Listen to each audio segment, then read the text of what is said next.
Hello folks, and what I got here is my first attempt at a SMD soldering practice board, and SMD just stands for the solder on to the board, so there's no hose to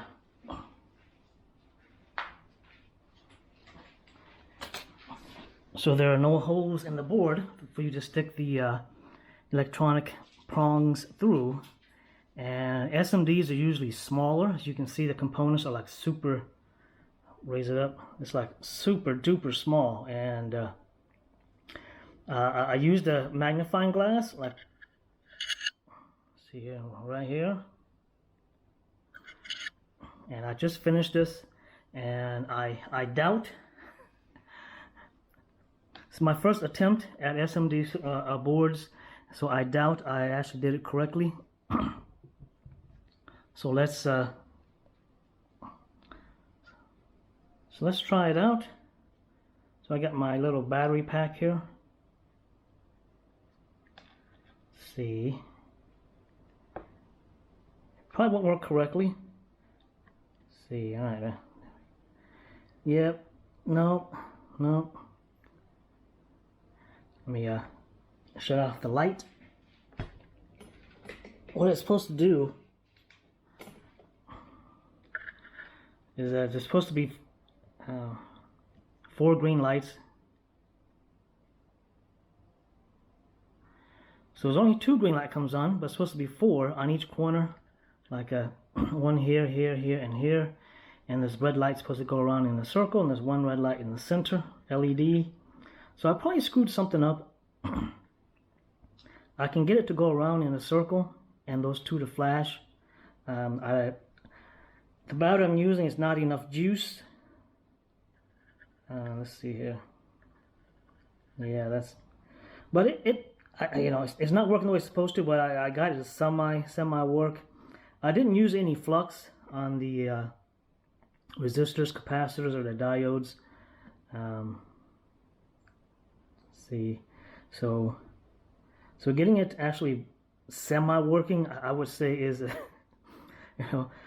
this is a C. I guess if I was getting graded on this would be a C. I actually got it to light up, and like I said, I can get the red light to go around the circle, and let's see, the green, I can get the green to come on, and somewhat get the and the green light's supposed to blink.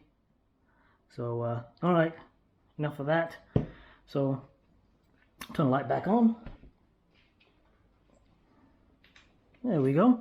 So my next project will be this, which is actually a solder through board, and that's supposed to be a I guess a little radio. And this is just what you see. It's supposed to be just lights, and it looks cool, I guess. I'll keep it for a while, but I'll probably end up throwing it away. I'm not going to bother going through, because there are plenty of videos on YouTube if you want to look at how to. But basically, it goes from big, medium, to small to tiny.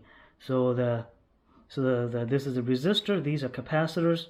This row that I'm talking about, this is the whole row. So this is a row of resistor, a row of capacitors, a row of resistors, and again another row of resistors, a row of capacitor, and a super small row of resistors.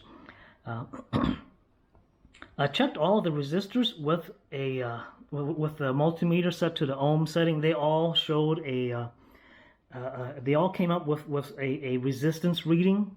So that meant I did them correctly. So what I probably screwed up is probably because I don't have any way of checking the capacitors, because capacitors just they hold power. What I screwed up is probably these chips. These are the brain, these chips, and of course the majority of my soldering is wires, stuff like that. And I've had this for like 2 years. I bought it like 2 years ago. It's been sitting collecting dust. I dusted it off and decided, hey, let's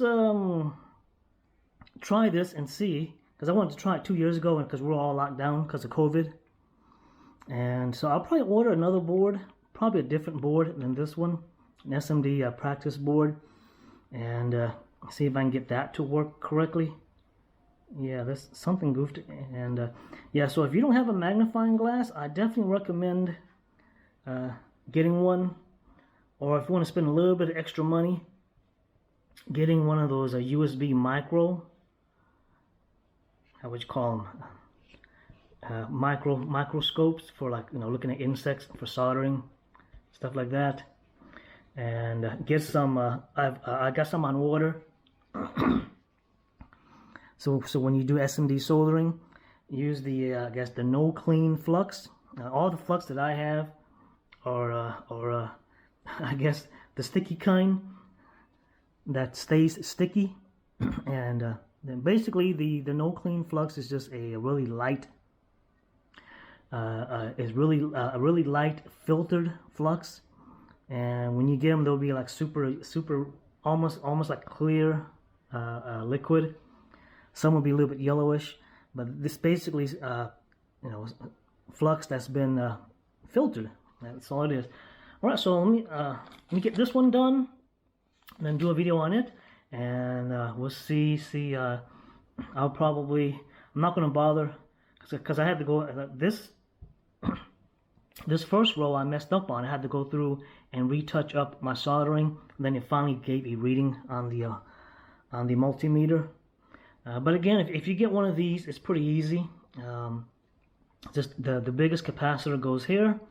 The medium size capacitor goes here, and the medium size capacitor goes here. Medium size resistor goes here, and then the small resistor and capacitor goes in these two rows. And you can, and they do give plenty in case you screw up, which in case you lose some, because these are super small. I have old eyes, and yeah, and these they gave like I think like four extra, and I had to use like all of the extra fours because I kept dropping them and losing them, and of course the round part is resistors and diodes. Diodes basically LEDs, and per the instruction it says, you know, random. So I guess you can choose any resistor. Kind of like the video on YouTube. The videos that I watch, both of the video, the capacitor numbers that the guys had, and actually the resistor number that the guys had were different from mine. So, you know, they were reading off the resistor number. I was like, hey man, those numbers don't match the ones I got. All right, well that's it. Thanks for watching, and until next time.